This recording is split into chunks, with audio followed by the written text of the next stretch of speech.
Hello बच्चों, let's see this question says which of the following statements are correct. तो पहला statement है कि steel bar poses both bulk and shear modulus, shear elastic modulus. तो सही है आपके पास। Steel bar propagate both longitudinal as well as transverse waves having different speeds. तीसरा है कि air can propagate both longitudinal and transverse waves. तो आपको बताना है कौन सा सही है कौन सा गलत है। तो सबसे पहले तो यहाँ पर की कॉन्सेप्ट कहें, तो यहाँ पर की कॉन्सेप्ट क्या कह सकते हैं अपन, की कॉन्सेप्ट। तो यहाँ पे देखिए लॉन्जिट्यूडनल और ट्रांसफर वेव दोनों प्रोपोगेट करें तो दोनों के लिए आपके पास क्या कंडीशंस होती हैं। तो कह सकते हैं condition of propagation of transverse and longitudinal waves, transverse and longitudinal waves.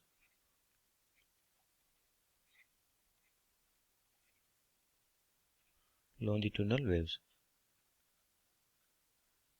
तो देखिए सबसे पहले ट्रांसवर्स वेव की बात करते हैं। ट्रांसवर्स वेव में क्या होता है कि जैसे स्ट्रिंग है आपके पास और इसमें क्या हुआ, आपने यहाँ पे डिस्टर्बेंस जनरेट किया, तो डिस्टर्बेंस क्या होता है आगे की ओर ट्रेवल करता है।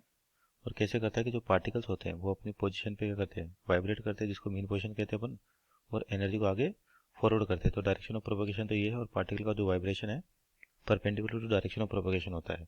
अब देखिए मान लीजिए अगर कंटिन्यू वेव ट्रांसफर करनी है, एनर्जी को ट्रांसफर करनी है, तो कहीं पर भी लॉस नहीं होना चाहिए। तो जैसे यहाँ पर पार्टिकल्स है, अगर वाइब्रेट करें तो स्ट्रिंग के अंदर क्या स्ट्रेचिंग आएगी आपके पास। और जैसे मान लीजिए डिस्टर्बेंस आगे को ट्रेवल करा तो स्ट्रिंग की लेंथ में कोई चेंज नहीं होना चाहिए, क्योंकि जब एनर्जी ट्रांसफर की पार्टिकल वाइब्रेट करेंगे तो स्ट्रेचिंग आएगी। तो जैसे एनर्जी आगे गई तो स्ट्रेचिंग वापस रिवर्स हो जानी चाहिए, लेकिन नो चेंज आना चाहिए आपके पास, no change in length, no change in length of string. तो स्ट्रिंग के लेंथ में कोई चेंज नहीं होना चाहिए। इसका मतलब आपके पास जो मीडियम है या जो भी है आपके पास वो कैसा होना चाहिए, रिजिड होना चाहिए। रिजिड का मतलब क्या होता है, अगर कोई भी एक्सटर्नल फोर्स लगाएं और उसको रिमूव करें तो आपके पास क्या होता है, शेप और साइज रिकवर होनी चाहिए। तो इनके ट्रांसफर के लिए सबसे इंपॉर्टेंट कंडीशन होती है रिजिडिटी। तो आपकी गैसेस के पास क्या है, रिजिडिटी नहीं होती। इसका मतलब गैसेस के अंदर या एयर के अंदर कभी भी आपके पास ट्रांसवर्स वेव ट्रेवल नहीं कर सकते। इसका मतलब ये ऑप्शन नंबर जो 3 दे रखा है कि air can propagate both longitudinal and transverse wave, तो गलत होगा इसे आपके पास। और पहला जो दे रखा है steel bar poses both bulk and shear elastic modulus, तो सही है, क्योंकि सॉलिड के पास बल्क मॉडुलस भी होता है और इलास्टिक मॉडुलस भी होता है। तो ऑप्शन एक तो आपका सही है। और दूसरा लिखा steel bar propagate both longitudinal as well as transverse wave having different. तो लॉन्जिट्यूडनल वेव के प्रोपगेशन की बात करें अपन, तो लॉन्जिट्यूडनल वेव्स में क्या होता है, पार्टिकल्स अपनी मीन पोजीशन पे इस तरह से वाइब्रेट करते हैं along the direction of propagation of energy.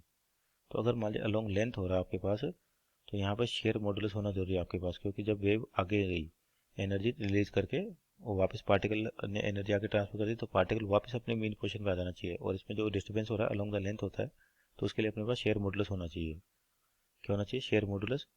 ये इंपॉर्टेंट कंडीशन है। तो यानी कि सॉलिड के पास रिजिडिटी भी होती है और शेयर मॉडुलस यानी कि बल्क मॉडुलस भी होता है। इसकी वजह से क्या है आपके पास है, उसमें दोनों वेव ट्रेवल करती है, लॉन्जिट्यूडनल भी करती है और ट्रांसवर्स भी करती है। मीन्स ऑप्शन नंबर जो सेकंड है आपका सही है। तो इसका राइट आंसर होगा ऑप्शन नंबर 1 और ऑप्शन नंबर 2, क्योंकि स्टील बार सॉलिड है, उसके बाद बल्क मॉडुलस भी होगा, शेयर मॉडुलस भी होगा। Means option number 1 and 2 are our right answer.